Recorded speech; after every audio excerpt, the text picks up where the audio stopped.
Hey, I'm Marie, and welcome back to RPGlicious and my Let's Play of Menzoberranzan, a rather unique Dungeons and Dragons CRPG from 1994. So rather unique in that it's not like the gold box RPGs that came out in the 80s, which were like sort of first person adventuring around the dungeons and stuff, but then like top down strategic turn based combat. This is everything in first person. And it's very frightening on this map because it's like a really large open space. And it's full of these hyena looking abominations called gnolls and these bugbears, which are causing me some concern. They hit a little bit harder than the gnolls do.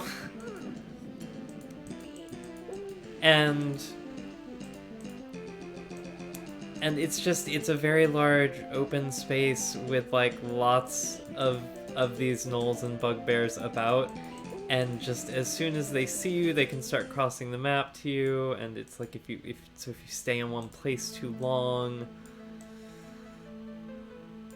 you kind of get messed over pretty quickly.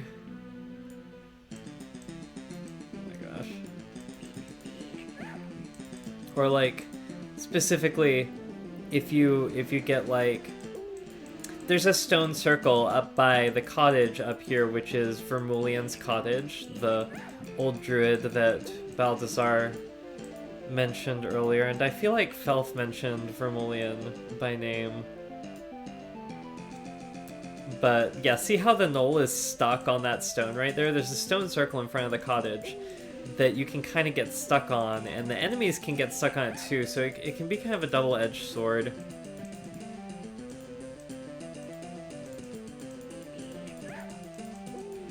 Oh my gosh, Stinking Cloud is such a useful spell because enemies, like, while they're in that square, they can't do anything. They're too busy choking and gagging and puking.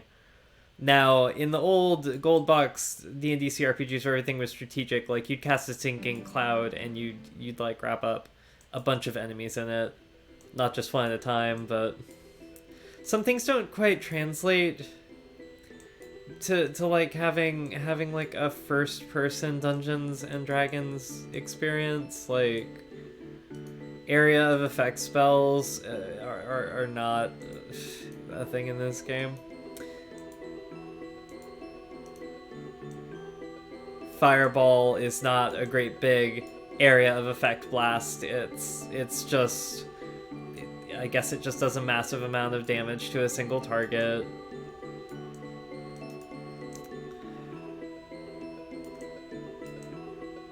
Just gonna, like, gather up everything I can out of here to get everything. Yep, you can tell because the objects are like the orange dots on the map, and there's no more orange dots. Sweet. Vermulian's Parchment. Or Vermulian, however you want to pronounce it.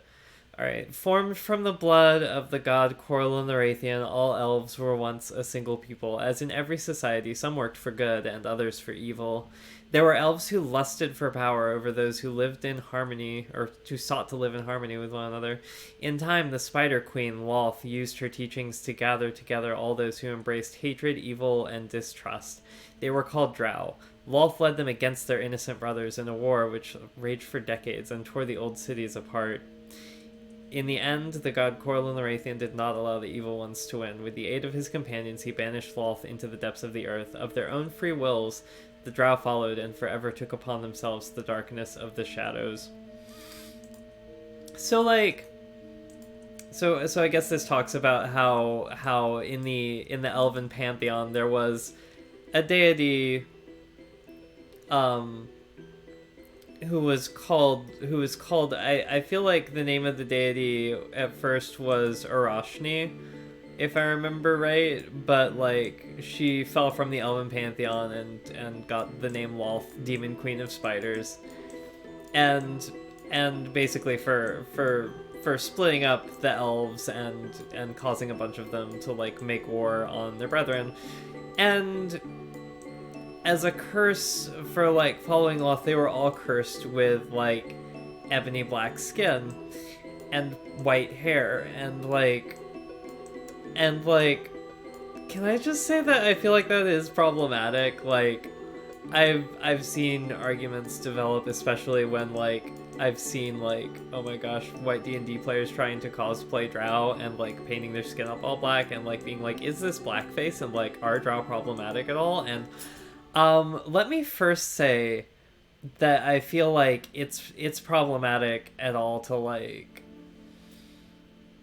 to have like a race of like, oh, these people are all evil at all, but that's like a thing that is just like common in fantasy. Like, it's not just Drow, it's like orcs, goblins, whatever. It's like these are all evil, and like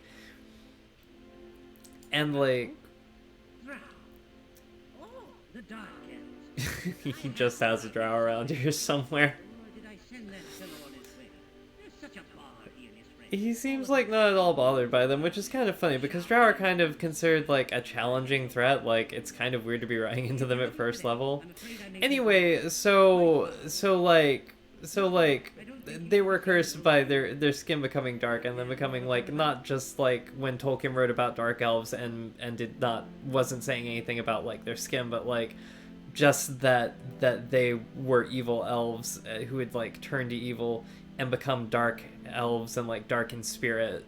The Drow were all cursed with a skin color, and like, yeah, that's problematic. I feel like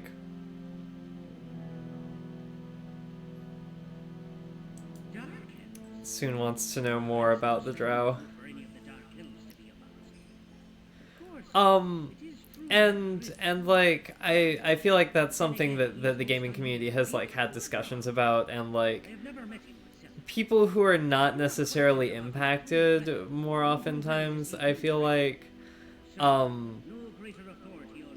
because it's like you have to be impacted by racism to understand how insidious it can be and like how it works, and like people who are not impacted by like the racism and things like blackface and stuff like that maybe should not be the voices in the conversation that we're listening to. We should be listening to like black gamers who I feel like have a lot of probably really in-depth and interesting and informative things to say that I would not have the wherewithal to tackle about Drow. Yeah, I feel like it's problematic. Like, I just have to say, like, I don't throw the baby out with the bathwater. like, I enjoy Dungeons and Dragons and I enjoy these games. I feel like I've thought about it's like, did they try by like, I feel like, you know, there's like not necessarily, and this doesn't make it any less problematic, but I don't feel like, you know, the Drow are necessarily black-coated so much as their skin is just black and like literally ebony black, but like that is still problematic. It's asking for racist problems to crop up, and it's like it's problematically racist in and of itself to basically have like these like dark elves, like this whole group of elves that's like, okay, these are all evil, it's okay to kill all of these elves, and how can you tell them apart? Their skin color. Like, I thought about like, would it be better if like maybe they were all just like different shades of purple and blue and gray, because like in a lot of depictions they are shown as like purplish or bluish, especially like in the late 80s and early 90s, and then in most other depictions they're like a grayish or just charcoal ebony black, and like would it be better if they were just like not all like dark shades of that and just like varying shades of blues and purples, but then at the same time it's like you would still be basically having present the insinuation that it's like, oh, here's this group of people that's different from us and they're all evil and it's okay to kill them, and it's like, how can you tell them apart? Well, because their skin is a different color. That's problematically racist. Like, yeah, I feel like discussions about that should be had, and I'm not necessarily the person equipped to have those conversations, because like I feel like black gamers would have the most valid input because like the problematic nature of like having drow delineated by black skin color, it's like that's gonna obviously any racist problems from that are gonna impact people who are black more than other people. So there's the voices that I feel should be having those conversations. I just like, it's an elephant in the room to me. So, according to this old druid Vermilion, we need gems. I know only that my own supply is exhausted. Consider this. Several For him to have enchant, been reported missing to the east. so that we can survive in the Underdark, because otherwise we'll be blinded because we don't have infravision to see heat like the drow do from like living in the Underdark, and there's like radiations that like we're not immune to that emanate up from the earth. You know, in the actual like pen and paper D&D, like supplements for the Underdark, it talks about radiation. Only those long used to the But like it talks about it as a thing that like you have like some squares on some maps in some places in the Underdark that have radiation. It's not like a constant thing, but in this game it's a constant thing. Like you need these gems. those surface dwellers are most Oh. seriously affected. I guess I should say while I'm talking about like racism in Dungeons and Dragons and fantasy, that like the problematicness goes a little bit further beyond just like what I've already mentioned with Drow, like having goblins, orcs, gnolls, whatever, any group of like our whole race of creatures that's like these are all evil. They're a lot of times like they're illustrated as more like tribal than like the humans and elves and dwarves and like the player races. And so that's very like that's really it's like it feels like a nasty aftertaste from colonialism, like a lingering after impact of colonialism on sort of our media and our literature, on like the whole fantasy genre, like that just like embodies racism towards like all sorts of groups of people who would be considered like maybe tribal, you know. It's a lot. There actually is a lot to unpack in fantasy about racism, and I feel like the important thing right now at the beginning of it is to just be able to start having those conversations without being shut down by people who maybe are not impacted as much, who just like are like, no, let us have this, don't ruin it for us. Oh, you're bringing social justice into everything. And it's like people who say that can only say that because they're not impacted.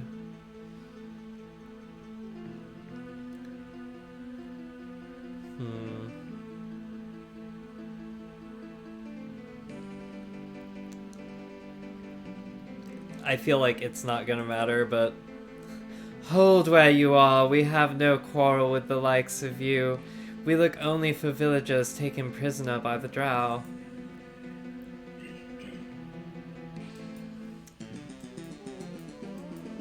Anyway, drow have been a part of Dungeons and Dragons since like forever, since like the very first edition of D&D. Like what was the module, Against the Giants or something like that, where they showed up at the very end of the module. I think it's one of the early modules. And this whole game is like, you know, being centered around the character of Drist, who is like probably the most well-known drow in the entirety of Dungeons and Dragons stuff and literature. So many books by R.A. Salvatore. I can't believe how many books about this character I read. Like, and more kept coming out after I stopped reading them. And it's like, nah. I've read enough stories about this character. It's maybe time for something new, or just like I've spent the entire time in my life that I will spend avidly just reading and reading and reading, like reading these books, and like I stopped reading at about the same time.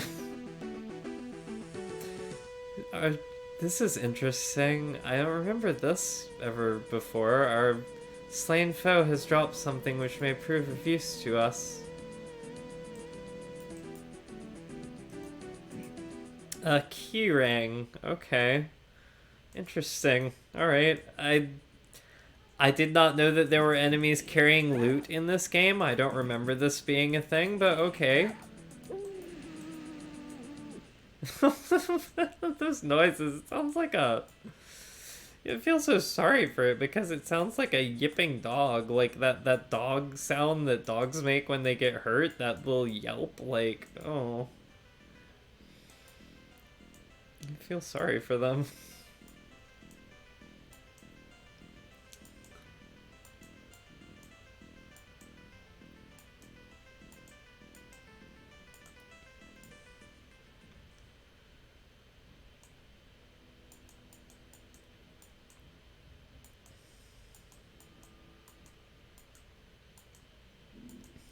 I know that, like, already on the second episode now, there's gonna be, like, those gamers to be like, watch this girl ruin D&D by bringing social justice into it. But, you know, like, I was, like, so into Drow as a kid. Like, I would dress up as Drow. Like, I put on black Halloween makeup all over my face to dress up as Drow as a kid, and, like, so I feel like talking about the problematicness of that is, like, somewhat of a responsibility, you know? Like, that's problematic. Like,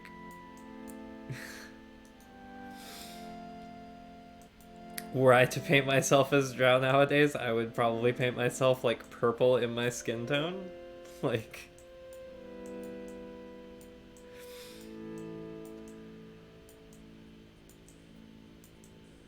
just kind of a light tan shade of purple, you know? I would say, like, don't do that. Like don't put on black makeup to, like, dress up as a Drow, you know? if you're not black, like, I have absolutely no room to weigh in on what, like, black gamers do and don't do with their cosplay in regards to Drow. That's, like, totally up to them. But, like, if you're not, definitely don't put on black makeup to cosplay a Drow. Like, no. And alright, so I mentioned that, like, I am a huge Dungeons and Dragons nerd, and so, like, I do know a lot of apocrypha about stuff in D&D.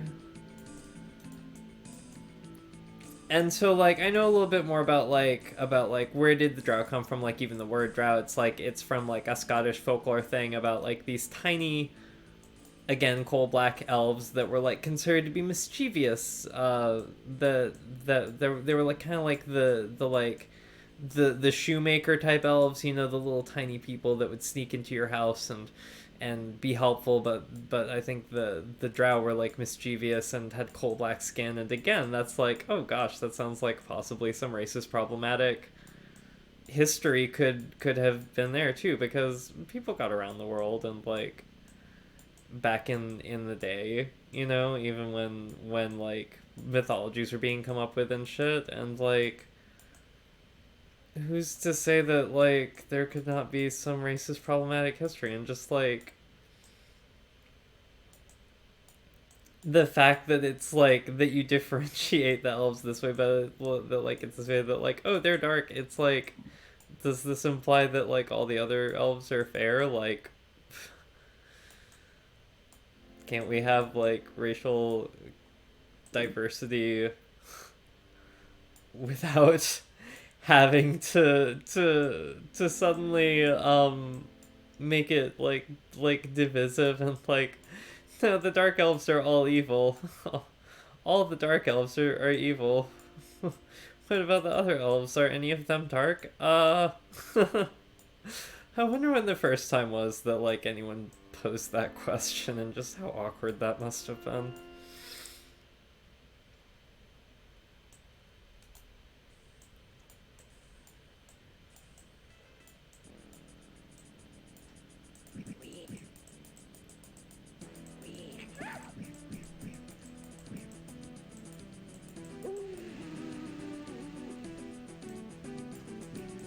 Oh no, we're about to lose Balthazar. Oh no. Have we rested once since like the start of this? Hang on. Where did I put that cave? I head back up here to Drist's shelter. Oh, so I think I mentioned in the last game that or the last video rather, that the characters that Soon and Felf that I am using for this game I was also going to use for Icewind Dale, and like crossover because this game takes place in Icewind Dale. I guess like that could have been gathered from me mentioning the Icewind Dale trilogy when talking about like books about Driss. But I just thought that I would mention, since I was just looking at the map and like at the top of it said Icewind Dale, but now it says Driss Shelter because we're hanging out in Driss Shelter.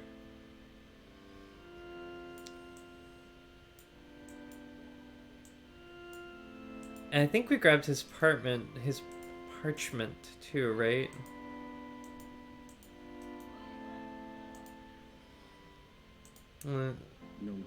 It's just taking a second to load up. Yeah, just really no matter what they look like, the idea of an entirely evil race of people is problematic in and of itself. Like that's how propaganda starts. That's how people are dehumanized. Like you tell them it's like, oh, the others are different. They're not like us. They don't have our morals. They don't have our values. They don't believe in things like love. They're evil. Like a lot of fantasy kind of tries to rely on that, and it's just kind of weak. Like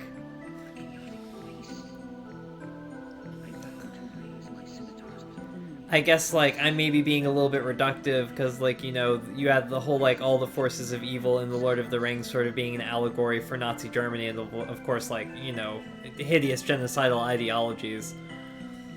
And again, it's like with the Drow, it's like you have here's like the Drow are depicted as being genocidal against the surface elves, and like genocide is a real thing, and it's just like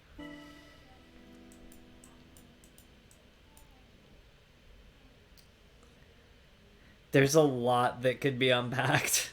There's a lot that could be talked about.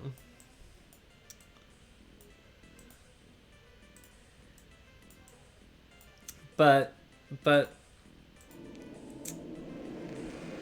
it's like it's stuff that's been written, and we can talk about it, we can discuss it, we can figure out ways to like be less problematic and more responsible with how we handle the fantasy genre in the future.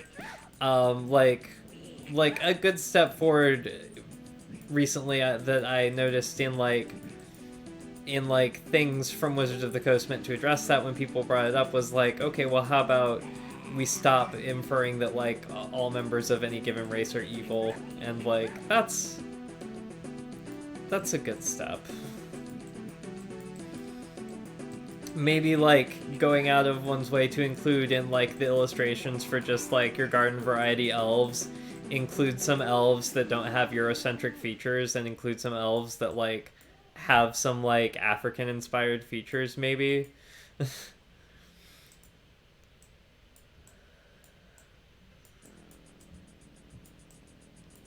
That's another argument I feel like I've heard people try to make to try and say, oh no, Drow aren't really problematic for being dark because they have like elven features which are European features, and I'm like, hold on a second. Defining elven features as European features is racist. Like you should have elves for everyone. It's just its own whole other barrel of fish. So we were told to go to the east to look for gems. See, it's not that I was paying attention to what Vermilion was saying while I was having my little discussion about whether or not Drow are problematic. It's not that I was paying attention at all. It's just that I have so much nostalgia for this game, and oh shit, and I've played this game so many times, like especially through like the early portions of it.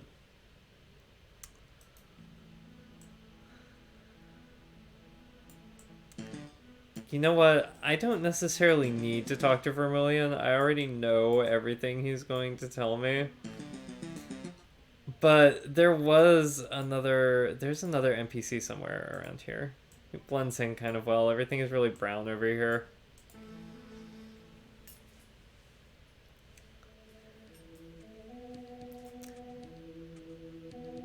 A fellow archer, but please, if you find a use for your bow this day, let it not be to loose an arrow in our direction. Have you seen the raiders? Does she just get that line because she's an elf? I mean, she is also the inventor of Felf's acid arrow, so I guess she technically totally could call herself an archer. But this is 2nd edition D&D, which not all elves were archers. Like that became a thing in 3rd edition D&D that all elves were archers, so while we're on the subject of racism in fantasy, is it a bit fantasy racist to infer that she's an archer just because she's an elf? But yeah, she'll. The game is inferring it, like it's her dialogue. She's the one who's calling herself an archer. She's totally allowed to do that.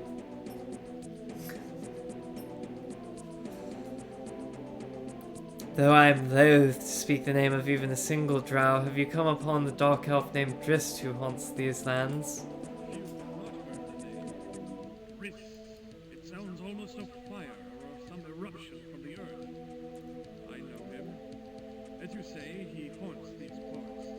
But if he comes and goes quietly... And like, alright, so reading the Drist books growing up, it's like, so Drist everywhere he goes has to like overcome prejudice that people have against the drow for being genocidal asshats, but like here's the thing, the drow are actually written as genocidal asshats. Like there's actually a reason why the drow have this reputation in the way that this world is written. Like it's like, it almost feels like someone was trying to write an allegory for racism, but it suffered from the fact that it was a white guy trying to write an allegory for racism, and it just sort of falls apart when you think about it later in life. Oh my gosh. And see, like, of course she's suspicious of Drist. Everyone is suspicious of Drist. That's the way it is in the books, because he's a drow, and every drow is evil, and Drist is the only exception. It's just, it's a weak way to write a setting. You sound as if you know this, Drist. How are we to know? Perhaps both you and he were involved in the raid. That just piss off the centaur. Be rude. I had no part in the raid, nor are the dark elves more to me than targets for my stoutest errors. As to Drist, if he has been involved in this, his scimitars do drown. Alright, like, this character obviously knows Drist, and like, no, he was not in the books. Like, Gopher, I'm not in the book. Like, this centaur is not a character from the books. This game, it's like a fan thing to Drist, but like it feels like the people kind of barely read any source material. Like maybe